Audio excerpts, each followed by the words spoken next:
So how you doing tonight, brother? Thanks so much for making time. I really appreciate it. I appreciate you having me. I appreciate you having me. Glad to be here. Yeah, well, thanks, man. Well, first off, I got a question for you, and a real important question. So I'm trying to figure out what my son of the night's going to be. So I've got you're going to help me choose this. I've got city rhythm tempo. That's one. I have Gerlon Loam Ideal, which is also extreme. This is the extreme version. Love that one. And Love it all. House of Cosmo Crimson Aura.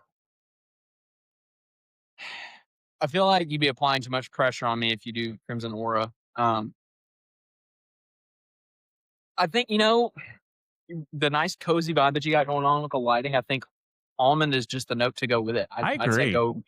I go. Let me. Yeah, you can't go wrong with that one. I always No. like to ask. I always like to ask people what's the sin of the night, man. I think, yeah, I agree with you. Yeah. That's a good call. My sense of the night is Dior Trafalgar 3. Oh, I don't. You know what? I have smelled a sample of that, but I've not actually given that a full wear before.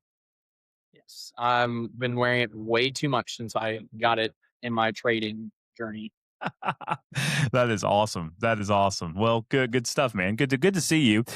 So, brother, it has been an interesting. It has just been an interesting year for the fragrance community. I guess that's the best way to say it. It has just been so much weird about the business of fragrance and just kind of everything going on. And I know that we're in a time of fragrance where it's awesome. Like we get to have all these things that happen, but it's also just been odd. So before we kind of hop into that and kind of get your take on the industry as a whole, so people that are in the room that maybe don't know you yet, first off, tell us your real name and tell us a little bit about where you're from and how you got into the fragrance community. Yeah, sure. So my name's Jonathan. I've been in Arkansas for the last about 20 years or so. Um, Long and short of how I got into fragrance, I was deployed with the Army Reserve from October 24 to November 25. Spent a lot of time away from my family. Uh, dealt with, I was law enforcement back home before I'd left. And my patrol partner, he decided to take his life while I was away. And that affected me in very deep ways. And in January 2025, I decided that was going to be the route I took as well. And they had to take that methodology out of my hands before I could make action on that. Um, Went and saw a lot of help. And my number one coping mechanism when I came out of that was through fragrance. I kind of stumbled across it with a 30 ml decant of Dolce & Gabbana Light Blue Intense that I got off the Scent Split. And I just remember feeling just a little bit more confident each day when I throw something on. And I just went straight down the rabbit hole. Um, Frags only is the guy who encouraged me to start creating content. And I had 4 bottles, and it's just taken off from there. I've been able to engage with such a community. Tyler Oda and I just celebrated 1 year friends 3 days ago, and like he and I we're like this, man. And getting to see the connections that I've gotten to make at a human level beyond just content has been extremely humbling. So all that to say is I'm really glad I got the help that I was needing, and uh, glad that this is where it led me to. Dude, that is awesome. Well, thanks for sharing that. I mean, that's awesome, Jonathan, to kind of hear a little bit more about your story. Thank God that you got the help you needed, and that's awesome. And I'm glad that you're in a better place. And I know that we were talking a little bit tonight about, hey, you were a little bit worried about the timing of the interview because you had to get the kids down, man. So I'm glad to see that Yeah. you're. So funny enough, they didn't nap today, so they went down really early. They were asleep by 8:15. So I'm an hour behind you, so it's 9:07 my time. They were down by 8:15, and I was like, "Ooh, I got 45 minutes to spare." I love it, man. I love when a play comes together, but it's so funny because like I could just tell that you're, obviously in a much different place today. So that's awesome to hear that, man. That's so great. And we're so glad you're in this fragrance community, my man, because like I can tell you, like I get so much information from you and I love it. I love that you're kind of in the know, you're kind of talking to different people, you kind of know the business side of it, and you kind of know kind of where brands are, why they're there, and some of the inner workings behind it. And it's something that I, love as someone who just likes the business side of this industry as Yeah. well. A lot of, so not everybody loves that. I think it's pretty fascinating. So tell me what kind of drew you to that business side or kind of that behind the scenes, kind of that fragrance news side, because I think you do it so well. I'm kind of curious what got you thinking that way. Well, Joe, I'm gonna be completely honest with you. What got me started on that was, I think when most people start creating fragrance content, their number one goal is like, I'm gonna go viral. I'm gonna be the next big thing. all that. This is not my first time around with content creation. I used to, when I was in very good shape, I did like gym content back in 2022, 2023 before I tore my labrum. And I just really enjoyed the variety of it all. Like on Instagram, I had several videos where I was like 1, 2, 3 million views. And like that was just my whole thing. The first video that I ever had really quote unquote pop off was the breaking news video, whatever Byredo released their designer clothing line, and they went from a niche perfumer to a designer perfumer by that definition. And I ended up getting like 30 some odd thousand views on that. And I was like, oh, that was actually a lot of fun. And then whenever I got I started doing a couple little more like news sprinklings within the content I was already doing about fragrance reviews and things like that. And Rasasi reached out to me and was like, "Hey, we want you to be like one of the first people that announces the House of Canesa." And getting a brand to reach out to me and be like, "Look, you're gonna be one of the first people to get to talk about this brand." Like that was the first time I got the in. And that's exactly what it did for me. Just being able to know that I was going to get to be able to make so many really cool connections aside from the virality of it all. Just the connections I got to make, like especially through creators and context, getting to really recognize that these larger creators are just as much people as we are, and they deal with the same like, life issues, anxieties, things that the rest of us do. Um, so yeah, long and short, the early part of it was like, oh, I had a viral video. The second part was just really getting to um, the satisfaction of being on the inside of things. Yeah, that makes a whole lot of sense. And one of the things I've thought about often with your kind of your content is like I often think about like how you transition from like reporting on the brands versus reporting on the people involved in it. And I think that is so fascinating to me. Like when I really think about how you kind of structure that. So talk to me a little bit about how you go about it. Like how do you go about coming up with the fragrance news? What research do you do? Talk to me a little bit through kind of what your process is or what you found works for you. So being a full time employee and full time and double time dad, my process is actually so simple that it's laughable. When I first started, I would go into Google and just type in fragrances. Whatever headlines I'd find, I would go find those and I would just start rabbit holing. Um, for example, whenever like I'm pretty sure I was the very first person to report when Prada bought Versace, um, and I literally typed in fragrance news, like Prada acquires Versace for $1.2 billion. I was like, okay, fantastic. So then I go and Google Prada Versace acquisition, and I find like 15 more articles on it from like a whole bunch of different people that are in the space, and that's when I like start really digging. When I start finding out about like brands that are discontinuing scents, like we have 5 LVs that are about to get end of life this year. Um, I start putting my ear into people that are really close to reps. I don't spend a lot of money in LD, so I don't have a rep who's willing to just shoot me information. But I know people that spend tens of thousands of dollars a year through LD just through fragrance alone, and their reps are really good to them. So it's more of like knowing somebody who knows somebody. Um, I'll get an initial like news bit, and it turns into fact checking through the network. Um, and that's how that's kind of gone. And then if it comes to like a business in particular, for example, perfect example, the park farms, uh, I reach out. I literally go up to them. I'm like, hey, I do fragrance investigative journalism. I'm upfront with them from the beginning. Hey, I'm here to investigate what is going on. And sometimes I get a positive response. Like whenever Mykonos talked to me about everything that was going on with the whole Mykonos route and how much of that I believe versus how much I'm not one at all. No. But versus someone like the Parfums who leaves me on red. And yeah, so yeah, I mean, when it comes to the businesses, I just straight up reach out and say, hey, this is what I'm dealing with. Do you have something to say?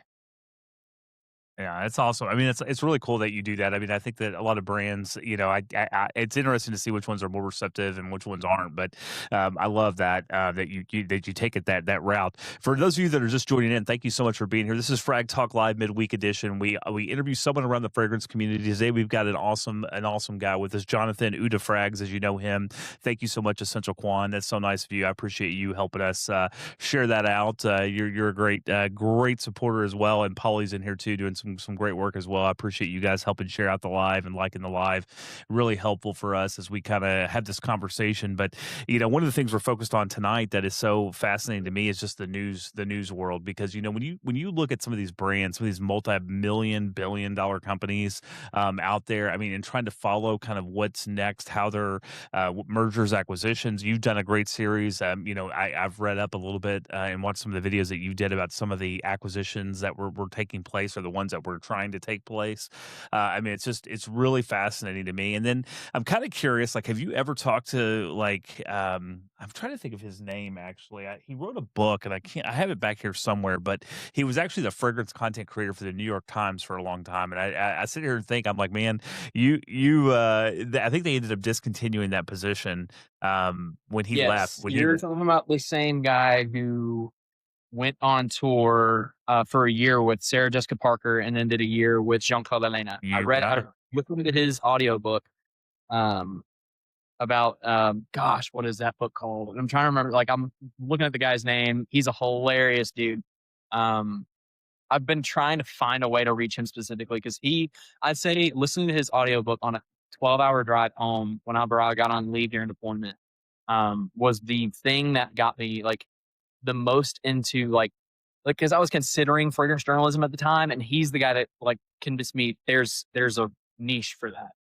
And that's when I really dove headfirst. That is probably one of my favorite books I've ever consumed. He's great. So he's actually, I'm trying to look it up on my phone here. He's actually on Instagram. I've actually done a few posts about that book, and I've actually tagged him in a few of those posts. And he actually got back to me at one point. He's not really active on any other platform, but he is active on Instagram. So you'll have to reach out to him on there. I'm just trying to look at the book here, trying to pull it up here. It is Chandler Burr is his name. It took me forever. Yes. Chandler Burr, yeah. So he was The Perfect Scent was the book that you're talking The about. Perfect Sense. Gosh, such Yeah. a good book too. Oh my gosh, it was a And great getting to book. hear like Jean-Claude Elena's story about like how they make Un Jardin Céline and like the entire Un Jardin series. Uh, that is actually the book that inspired the Perfumers with Perspective series that I did for a while. Where Jean-Claude was my first piece from that. And then I did a Raja Dove. Got a few that I consider getting back into that series with, but that The Perfect Scent is the book that convinced me that fragrance news was something worth pursuing. Yeah, no, 100%. I mean, it was fascinating. He's a fascinating guy in general, but I just think about the work that he does, having to talk to these brands, going into these, being a fly on the wall, them letting him have that access, but also learning about how paranoid that world is too. Like these fragrance companies and these perfumists, and just learning about all the behind the scenes work. I mean, I think that is what's so beautiful about it. So, it French Gap very French, right? Very French in some of those things. It makes me laugh just hearing the tale of two different fragrances. He goes back and forth between that one, and then he goes back, into the American type of fragrance world. It was just fascinating to me. So definitely one that you want to check out if you're a fragrance lover. It's a great book. But I'm kind of curious. So is that something that you're thinking about continuing to go down, or is this something you talked about having a day job and those types of things? This is something that you do because you love it, but do you want to get more involved in the investigative journalism piece, or kind of getting more involved in the fragrance brands as a whole?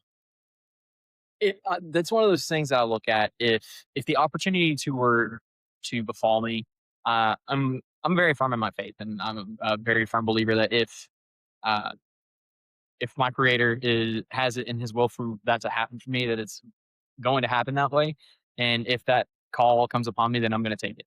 But in the meantime, my number one priority is being a present father to my kids. I have another one on the way.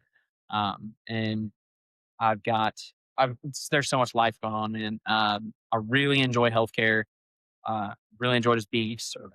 So if that just falls into my lap so perfectly that it would be crazy to not take, then yeah, I definitely could see myself doing it. But am I going to actively pursue it like my life depends on it? No. Yeah. Yeah. No, it makes complete sense. I mean, that makes all the sense in the world. You're a busy guy too. I get that completely. Well, definitely love what you do, man. I'm just kind of curious. Do you like following content creators more? Do you like following brands more? Do you like following the kind of the bigger groups, the smaller groups, the niche, the indie? Kind of where's your where do you find what's best for you? So honestly, since starting doing this content, I don't consume a whole lot of content, which for someone who does journalism, you would think it's otherwise. Um, but I go and more so search for content. Like it's very curated. Like if I'm hearing rumors on something, I go and only look for content for that specific, excuse me, that specific event. Perfect example, like Khaled Shiakas guy. Whenever I was looking like, when am I expecting this to come out? I start going and seeing how like creators are starting to get this as a PR package from Beauty House. Like you should start seeing reviews pop up on it within the next 3 to 5 days within the US, which means you should expect it within the next 7 to 14 days on Beauty House. So that's one of those things that I look at, and that's whenever I make these videos saying, well, hey, in the month of July, here's when we should start to expect these things. Um, and I was not to toot my own horn, but honk honk, I was down to the date on Hawaii Sapphire.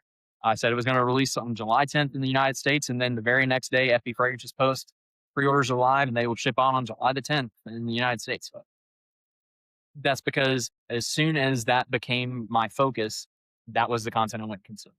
Um, that said, the majority of the content that I just like scroll through are the friends that I make along the way. And I definitely make friends that way, but mostly through watching live creators.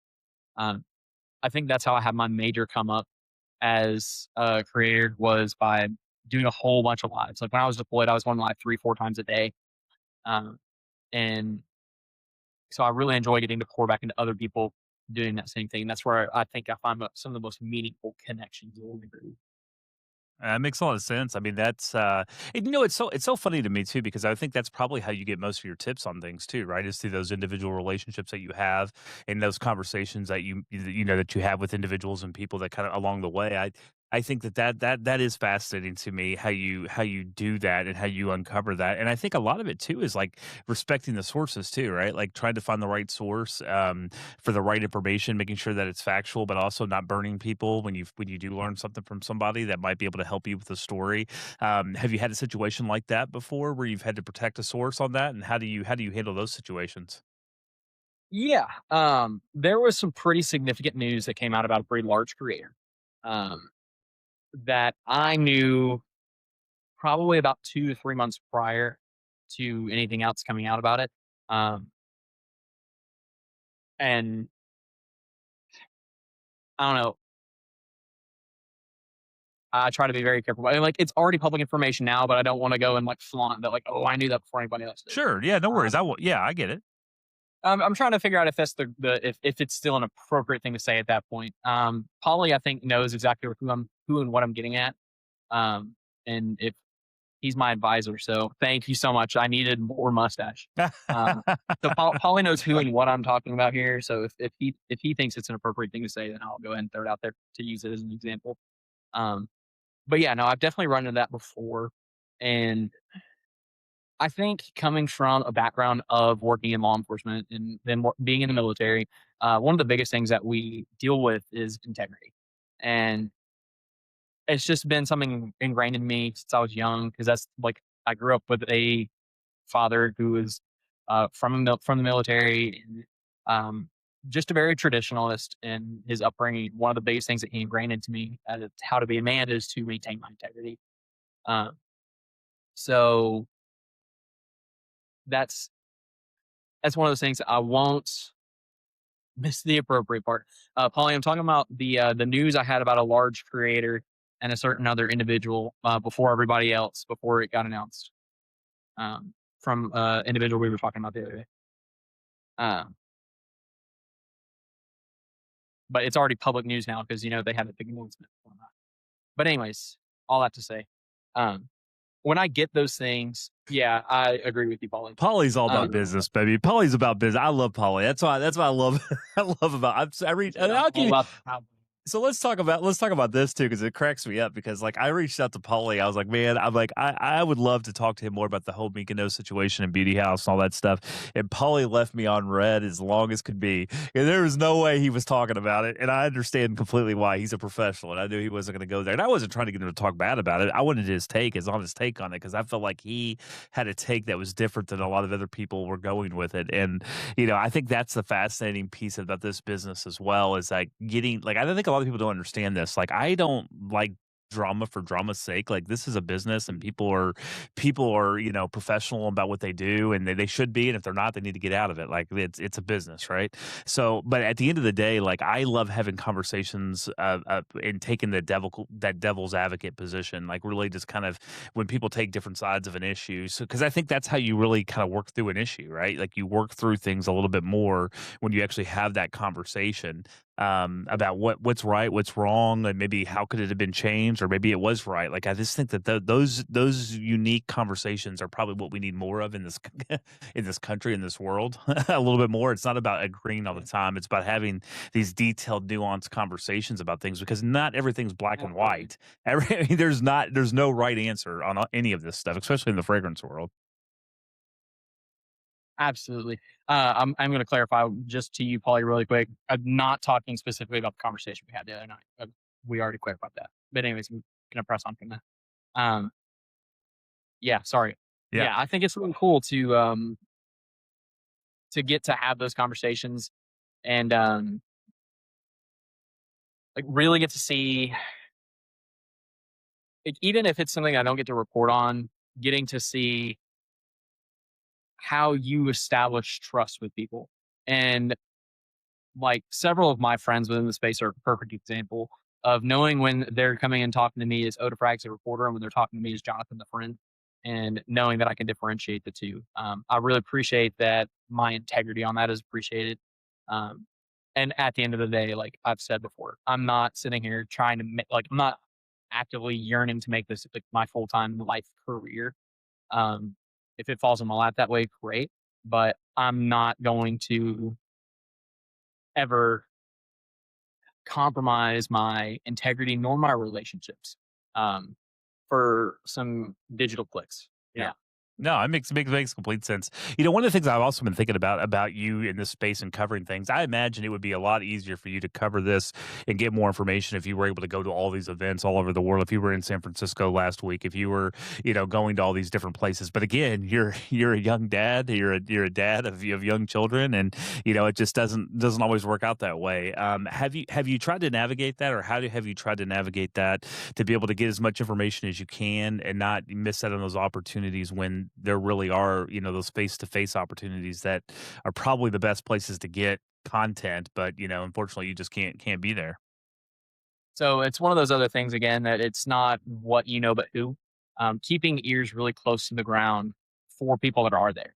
A perfect example, and I won't give away my source on this one, um, but whenever I was doing creators in context with Cal, um, after we had wrapped up everything, I said, "Hey, I'm gonna just tell you what I've heard regarding." This was before Thriller came out, and this was when Thriller was being very heavily teased, but not announced yet. Um, and I just like dropped everything that I knew on it. And I was like, "Okay, so I know that this is inspired by YSL 6.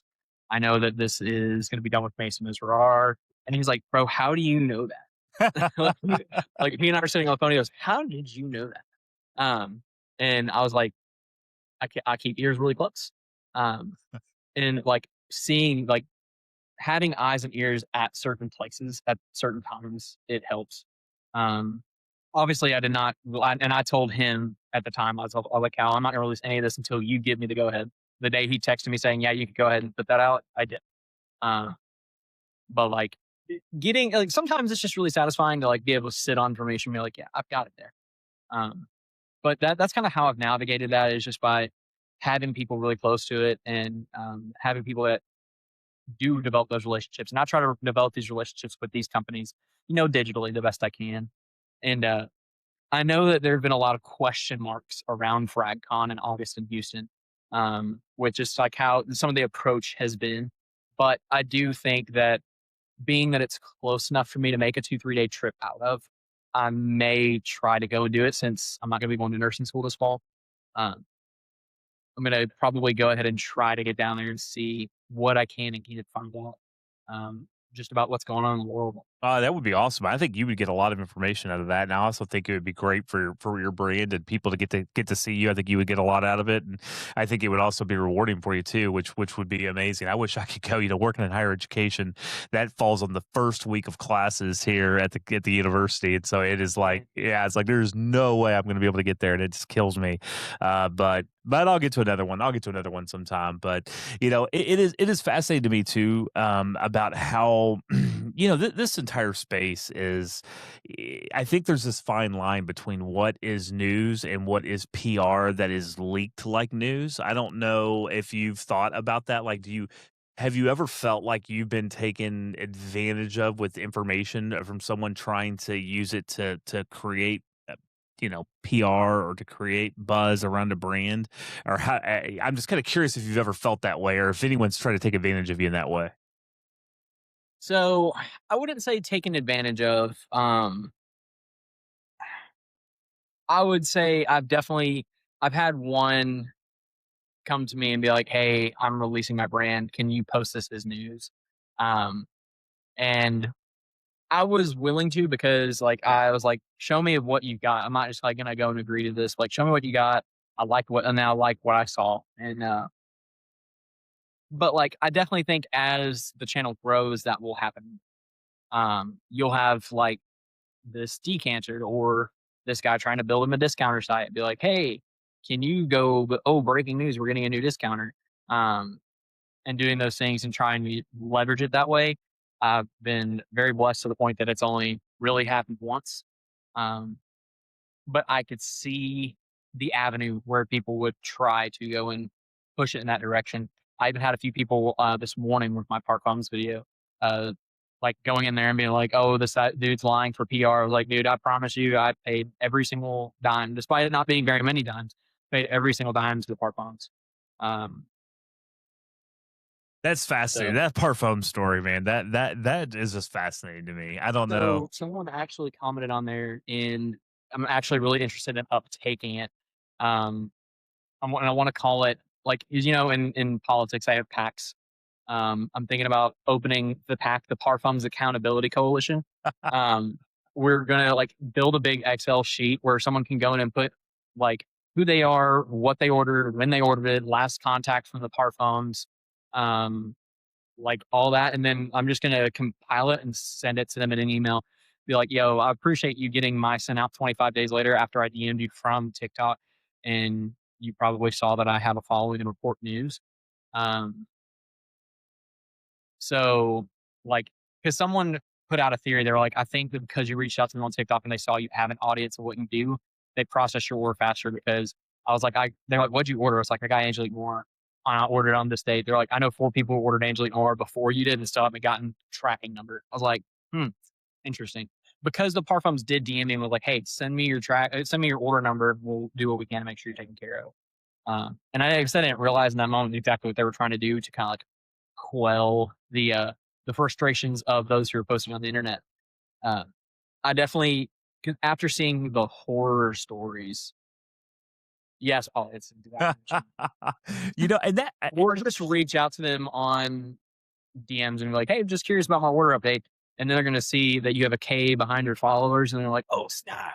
yeah, That's we need to get on this. Well, that's the thing, Jonathan, that I think that I wish they would just. I mean, this is a PR thing that I wish any kind, like if I was advising people, I do a lot of business and PR and corporate communications type of work, and if I was advising them, like get out in front of it and be open about it, and have a conversation and do an interview and be honest about it. Like this, that's the thing that I'm just gonna say it. Like I'm gonna go ahead and just throw it out there. I mean, they're not gonna sponsor me one way or the other, but like some of the stuff with Beauty House has drove me nuts in the last year with packages being delivered that are inaccurate. Then I try to email them, and then I mean, there has been so many weird things with shipping. I will say they've made it right. They made it right every time. It's taken a while and it's taken a lot of back and forth. They have made it right, but it's just like I don't understand what's really going on. Like, are they having shipping like are they having issues with inside warehouses with the shipping speeds and the just the quality control of doing that. Like it just doesn't make sense to me. And I just wish companies would come out and they'd own it a little bit more and just kind of talk within this community. I think it would make a lot. I don't know. I certainly would respect them more and give them the benefit of the doubt a whole lot more. Yeah, and that's one of those things that, like, that's why I was really frustrated when the Par Farms was going back and forth with me so easily about my order status. But then the day I was like, "Hey, I'd love to interview you," and I came at it from a perspective verbatim what I said, "Hey, I'd love to set up an interview with you about the ongoing drama surrounding your brand to help hopefully quell some of the disturbances that are going on, complaints within your consumers." And I said, like, look, I'm a multi-time consumer from your brand. I personally, you've done great by me every single time, even when I had 400 followers and never messaged you on any platform. And all I was to you as a consumer. And I would like to also take it from uh, the journalist's perspective. Like, we need to know what the truth is. Because again, I'm glad I got my package within 25 days. I'm also really frustrated at the almost 100 people that have commented on that video saying, yeah, I have orders sitting from November. I have orders sitting from January, February, March, and I haven't even gotten so much as a tracking number. Or I've had a tracking number for 3 months and UPS still doesn't have the item. Um, the same thing with beauty apps, with the whole Mykonos drop. Mykonos is really quick to pick up the yo, hey, what's up? Hey, that's me. What, Sorry. I'm going to move hold that on. here in a second. Yeah, that's you. No, you're good. Go ahead. But you're talking about Mykonos. Oh yeah, and like they went and took accountability, and honestly, I think that was I do think that was a PR thing. They were trying to save face what they can, um, and I think that was the right thing to do as a young brand. It just because no one else is going to take the blame, they may as well, and it looks better on them. But I don't think it was their fault. I think they were extremely miscommunicated with, and honestly, I think it does end up at the top with that specific creator. Um, but I think that Beauty House should have gotten a lot more out in front of it and been much more transparent about what the issue was. And if it was on them to just take accountability for it and not let a little guy Mykonos be the one to have to suffer. Yeah, that makes a lot of sense. I was going to let everybody know. So if you are not following this guy, you definitely need to be following this guy. So this is EauDeFrags' account. He needs way more than 3,000 followers. He has some great news and some great but just great content. So make sure you're following him. If you're not, make sure other people are following him. Again, this is FragTalk Live Midweek Edition. We get together every Wednesday night at 10 o'clock, talk to somebody in the fragrance industry. We get a little different perspective and take. Tonight we have a very different perspective and take. We have somebody that's really into the business side, the news release side, kind of the creator exposés, kind of the, really kind of this fragrance reporter type style. And I love this because he's doing things a little bit different than everybody else. And he's really taking kind of more of a journalistic approach to it. And Jonathan's done a great job with that. He's broken the story on many fragrances. I'm kind of curious, Jonathan. One of the questions I wanted to ask you about is like, how much in advance are you getting to know? Like when we see things on like iFragrance Official or some of the other sites out there, Scent Advice and so forth, do you have that information sometimes before those platforms get it, or are you kind of getting things? I'm just kind of curious of like when in the process do you know when certain fragrances are coming out? I'm usually getting it right as they do. For your precision, I appreciate it. Yeah, I'm usually getting it right as they do, and sometimes, to be totally honest, I'm getting it right as they announce it. Some like there have been so many times that I haven't been the first person to announce it. Like when it comes to releases, I'd usually say I'm like anywhere between the fifth and the 10th creator to say something about it. Because I went and found it because someone else announced it, and then I go and fact check it. I can't say that there besides Canesa, I really don't think that I've been the first to announce one. Maybe I may have been the first after FB to announce Versace Lost Sapphire. Maybe but just because I didn't see it doesn't mean it didn't happen. Yeah. Um, but yeah, when it comes to releases, I'm keeping it really close to like base notes, iFragrance, folks like that, and going and fact checking theirs before I go and release it. The reason I do that is because there have been a few times where iFragrance will go in and say, "Hey, this is what we're getting," and then I go and do just a little bit of fact checking, and it comes to turn out that it was like an AI post that was the initial one that like announced it and they ran with it, which they've gotten a lot better about. But I just ever since then I just trust but verify before I go and put it about. Yeah, I mean, and it's hard. I mean, it's hard because I mean, we've seen the AI things and the way that they come out. I mean, it's wild seeing that and how that all goes. I mean, there's things that come out and you're like, wait, is that really real? Like, I'll be completely honest with you. When I saw the new Dior, the new Sauvage coming out, yeah, I was like, this has got to be fake. There's no way they're coming out like this has got to be. Of course, it was real. But it makes you wonder sometimes. I said anything about. Would you say said again? I confirmed that in 4 other places before I posted about it. Yeah, yeah. Well, I'd confirm it in 1 or 2 others, but I was like, seriously, a 6th Sauvage? Hey, The 3rd Sauvage within a year? I was like, it's wild. It's hard. It's hard to explain it. I mean, it just really is wild on how that has all gone down and what people have thought like that. But I was kind of looking at your videos too, man, and I love you were saying about one of your more popular videos. Well, one of them obviously was that 95,000 like video. That you had on that Cal Cologne edition that kind of came out. I think it was like part 2 on that. Like that was one that really went viral for you. And then you had 56,000 views, I know, on the kind of different fragrances that you were spamming this fall or winter. That was a pretty short one, kind of one of those text type of fragrances I thought was really good. So talk to me a little bit more about kind of the ones that have gone viral for you, why you think they did, and what is it about some of those that have gotten so much attention? yeah, before I do that, RJ, to answer your question, Altair exclusive is real and it will release on September the 21st per Parkham's Mark.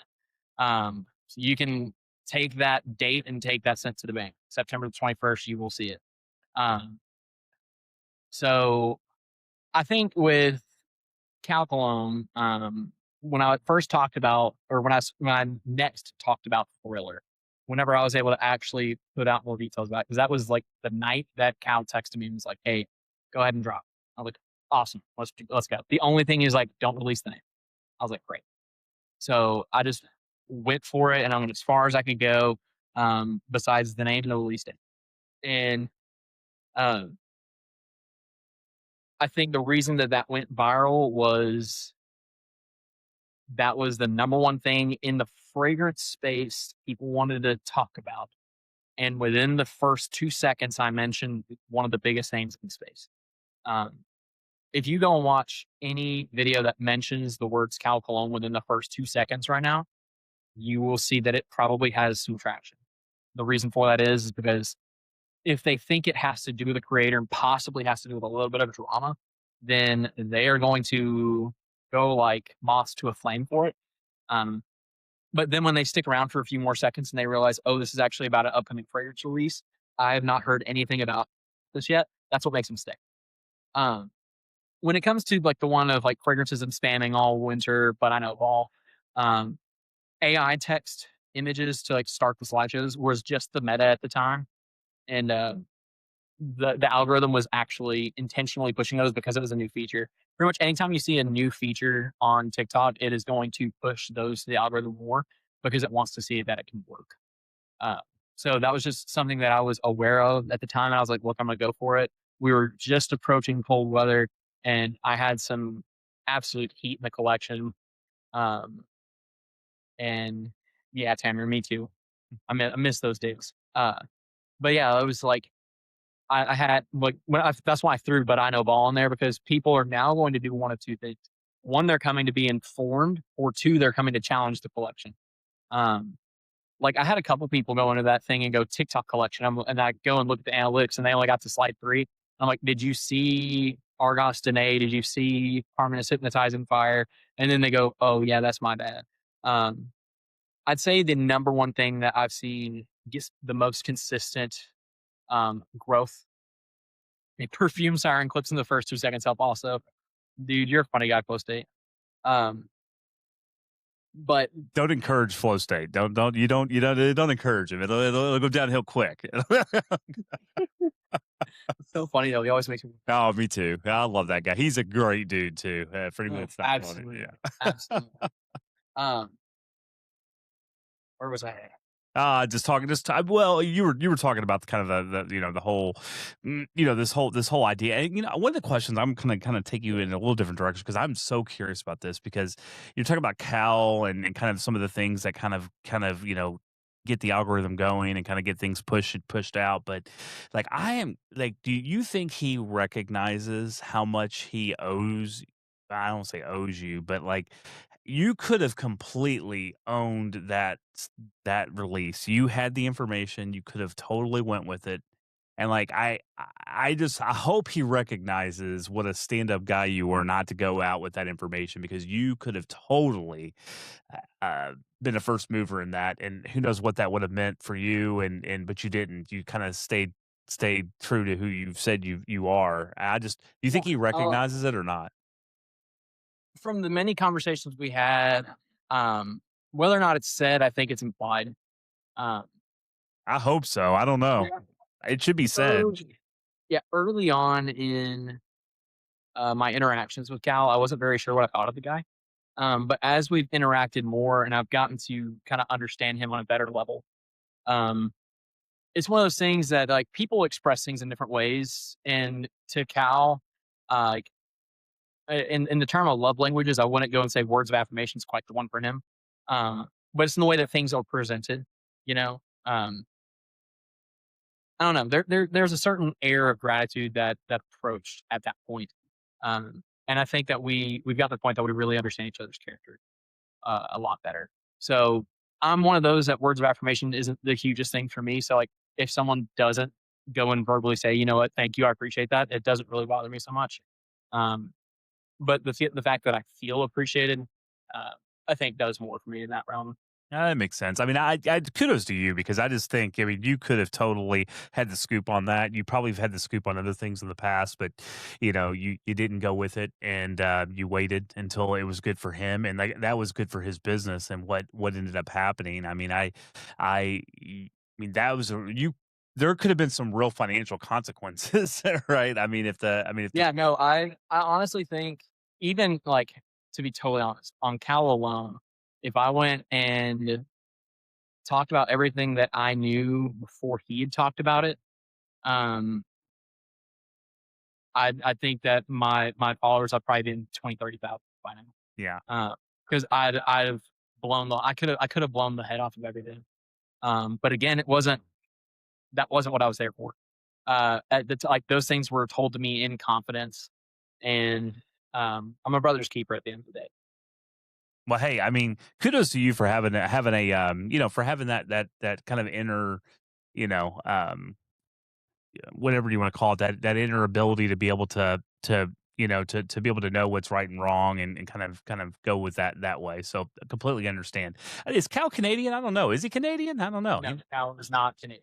Yeah, I was gonna say. I was like, where'd the Canadian thing come from? I don't know. I don't know where that came Cal is from. from Zimbabwe. Cal is from Zimbabwe. That Yo, Tamara, thanks for dropping by, my brother. So Cal was born in Zimbabwe, lived there for 16 years, moved to um, he was in Britain for a while, the wasn't he? UK. Yeah. Yeah, he lived in the UK for 7 years. Moved to no, he lived in Zimbabwe for 6 years. Lived in the UK for 10. Came to with his family, and he nationalized in the US on August the 6th of 2020. Oh my gosh, too funny, too funny. I just these guys in the chat are cracking me up. That's really awesome. Now let me ask you this question, Jonathan. Is there a certain brand that has embraced you and embraced what you wanted to do and have been kind of more open and forthcoming with everything? Has there been a brand or someone that you've worked with? Maybe reframe that question for me so I understand it better. Yeah, so I'm just trying to I'm just trying to think about like if I was a brand owner, if I was Gerlon or whoever, I would have been like, hey, like I want to embrace this. I want to open the doors up. I want to bring this guy in a little bit. I want to help him grow, but I also want to give him a behind the scenes. It'll help my brand and kind of give people a behind the scenes look. Has there been a brand that has embraced what you do, and kind of has been like, hey, this is a good thing, not a bad thing for us? You know, the idea was brought around to me by Adrian Pasquale, the owner of Arbella Fragrance. Whenever I was doing when I was doing creators in context, I was throwing around the idea of create of companies in context, and where I started talking about like the people behind a company and what made them them. And I don't know how he got my number, but he FaceTimed me out of nowhere. I'm at lunch with my son. Loomis, funny enough, is traveling through my state and sees me sitting at a Chick-fil-A. What he doesn't know is I'm on FaceTime with EauDeFrags with Arvella Fragrance. And he's looking at me across the way with my son. Never doesn't ever come by and say hi because he was scared of my aura or something like that. Whatever the kids say. And he's sitting there like, dude, we could do this podcast style and like do it in a lot, kind of like how you do with your midweek lives, but where it would be like companies in context doing it live as opposed to doing it as a video. Um, so that's something that we're actually going to be doing relatively soon.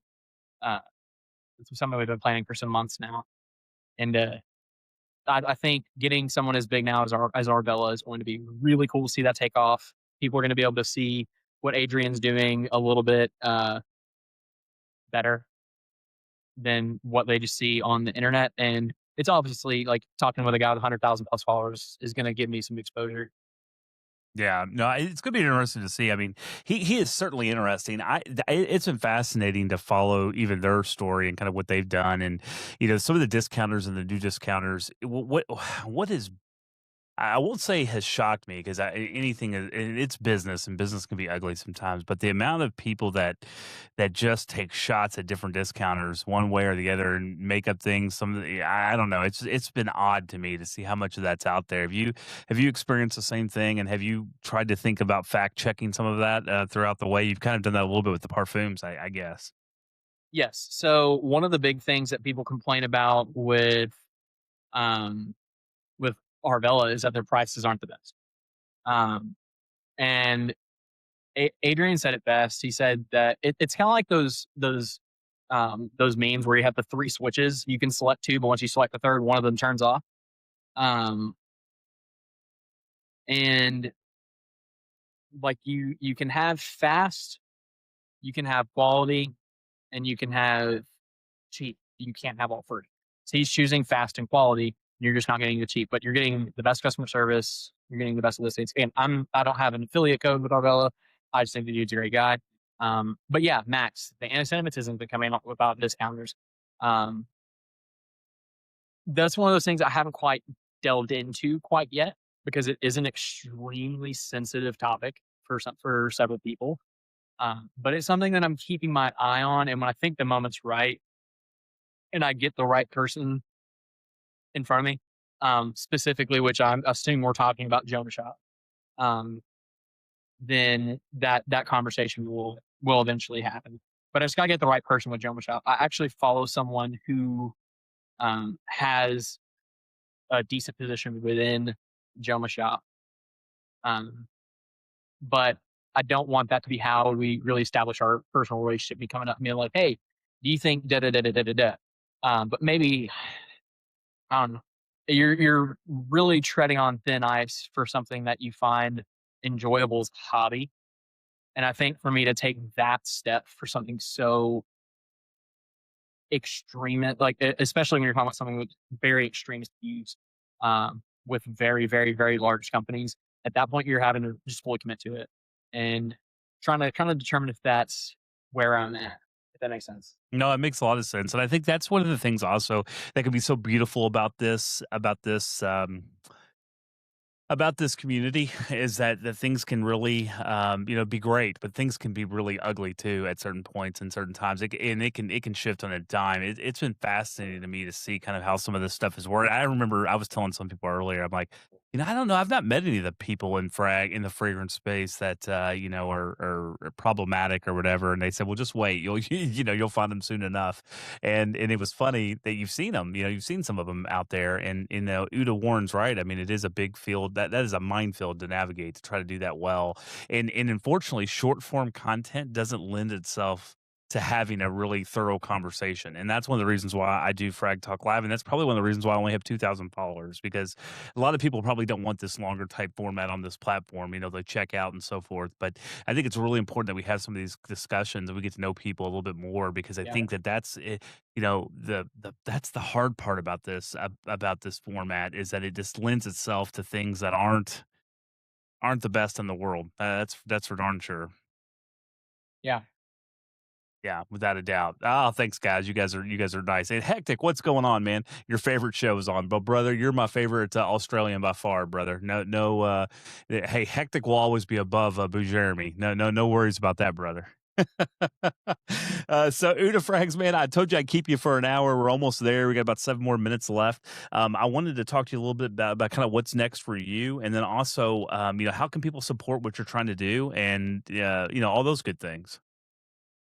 Yeah, so I think next steps for me is reviving creators in context, uh, launching companies in context, and getting back into some of those ones that I have a lot of passion about, ones that require a lot of research into one specific thing, and getting to also show the humanity behind those things. Uh, Spoiler to whoever is in here, I've got my next episode of Creators in Context is going to be with Ben Sense. Um, my first episode of Companies in Context again will be with Bella Fragrance. So like those things are really exciting, and I think that's my number one favorite thing to do in this space is just to focus on the positivity where I can. Especially when you're in the news space, it's hard to do that because so much of it is drama, negativity, and all you're looking for is a sort of feedback. But I've developed a lot of joy from being able to talk about the good things within good people. So I definitely say those they're my next steps. Really focusing on that, and also putting a little bit more effort into my trade series. I'm about to go from a decant to an LB just for fun. Los Colognes really inspired me whenever I did my trade up series to Rouge Follower Spree, and I've found a real joy for trading. Um, Best way for people to support me is how they see best. Again, this isn't one of those things that I'm looking to turn into like my career. If I woke up tomorrow and had 50,000 followers, I'd be like, holy cow, um, let's freaking do this thing. But also at the same token, if I stay at 3,113 followers for the rest of my life, I'm okay with that too. Um, if you're here, just like be part of the community, like interact with other people. Like you see me go online, don't worry just about me. Worry about the guys in here. Like you're seeing Snob interact with Max and Flo, and I think the best part of FragCom is the community itself, not so much the creators within it. It's more so the people interacting with each other as human beings, not everyone to one big creator. So I definitely say those are the best ways that you can support it. Well said, man. That's a great way to say it. So I always ask people this. So who's somebody I've not, I mean, I know you probably don't know everyone I've talked to, but who's somebody that you know that I should talk to? Who's somebody else we should have on the show that we should get to know a little bit better as a fragrance community? Any recommendations that you might have of anyone? I would say someone who would be extremely, extremely great to talk to if you haven't had him on already. I know we had him in here earlier, definitely Pauly Sense. Oh, yep. Uh, Had Polly on, but we're going to bring him on again. I don't know. It was a great episode. Time and time again, and if not once in 100 times. Um, he's got so many stories, man, and uh, he's someone I can say that I talk to every single day without fail. One of the best friends I have in the whole wide world, and like look at the guy's brother and learn so much from him every single day. Um, but if we're talking about someone that you haven't had in this field, you've already had Certified Fresh, you've had Polly. I'm assuming you've had Murad. I actually have not yet, actually. He's one 100% worth bringing on. I will do it. I will do it. I'll get him on. We tried to talk a couple times. We were trying to get our schedules to match up, and it didn't quite work. But I have not circled back yet. I definitely will circle back with him. I He's can worth definitely. circling back to. That dude, he's someone worth talking to every day and twice on Sunday. Burger would be very interesting, no doubt about it. I gotta get Burger. Burger's hard to get. Burger's got agent fees involved. I don't know. I don't know. I gotta get the right person to get Burger on. He's hard to get. Benny Smells would be another good one. Benny, I know would do it for sure. Those are some good recommendations Have there, you done a Louis. lot of interaction with Burger? I have, yeah, uh-huh. Okay. Yeah. Just making sure you have a good way to contact him. If not, I was going to text him and tell him to lock in. Well, to go ahead, tell him definitely any kind of pressure you can apply from the outside, even better. So yeah, Man, definitely. I love applying pressure. You apply pressure. You let him know that we expect him on next Wednesday. That he locks in. He locks. Yeah, I don't care what it is. It could be, hey, he's having a baby soon-ish. I think it's in the fall, but even Doesn't if matter if the wife's having labor. exactly, he could do the interview while she's in labor. It'll be great.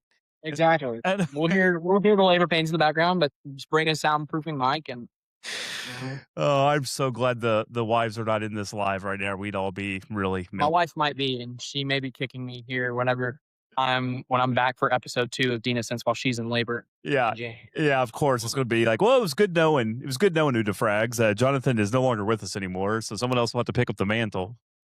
You know, I love it. Say Chewy. I had Chewy on too. Working Sense, brother. You talk about somebody that's great. What a guy, I tell you. Yeah, he's good. So it's really unfortunate. Before I got into the fragrance space, like my first portion of my deployment was in El Paso, Texas, which is where my boy Chewy's at, and we never linked up because we never knew. And hindsight's 2020. Hey, the life's not over, guys. Hey, I know you got a lot going on with the young kids, but in El Paso, and I got to go get it finished because it's for each family member I have. So I got to go add a little further down here. I might go back to my same artist. well, And if that's the case, I could go collab with Chewy once or twice. hey Chewy, how much would it take to get your face on like this part of his arm? Like how much would you pay to get Chewy's face there? That's what I want. I want to see a Chewy right there on the bottom of your arm. The cost of the tattoo plus 2 rounds. Hey, he'll throw in a Bois Imperial for you, I'm sure. I'm sure he's got a few laying around. He'll throw in a bottle of Bois Imperial for your arm to get his face on tattooed on your arm. I traded mine for a Rooster Fogger Spree. I'm sure I could use another Blonde Imperial in my collection. I love it. I love it. Guys, thank you so much for being here for Frag Talk Live Midweek Edition. Jonathan, thank you so much. It is so great to get to know you a little bit better, man. I hope that our relationship continues to grow. You teach me a lot too. I love being able to learn from you and kind of get a little bit more of the releases. And it's been a whole lot of fun. And I really appreciate all that you're doing. Keep up the good work. It is different. That is one of the things that I really respect is trying something different. Kind of what I'm doing here, like just trying something new, right? And I think you take a unique approach on it. So keep it up, my guy. I really enjoy it. And I appreciate it more than you know. I really enjoyed doing this, and we're definitely going to stay connected. We're going to continue to develop this relationship that we're building here. Sounds good. Guys in the chat, thank you so much. Thanks for all the gifts. Thanks for all the likes. Thanks for sharing it out. We almost got to 10,000. I really appreciate you guys so much for everything you're doing and for spending some time here. I know there's a lot of different content creators on in the evening, and for you guys spending some time here, that'll be great. We have recorded this, so I will be putting it up on the tube of you tomorrow, hopefully, if my schedule allows. I'll get it up there so that you can come back, and if you missed any piece of it, definitely check that out. And yeah, we'll go from there. But guys, thank you so much. Have a great night, and hey, keep smelling good. We'll see you on Saturday for our community show, 10 a.m. Until then, take care, everybody. Have a great night. Take care, Jonathan. Peace.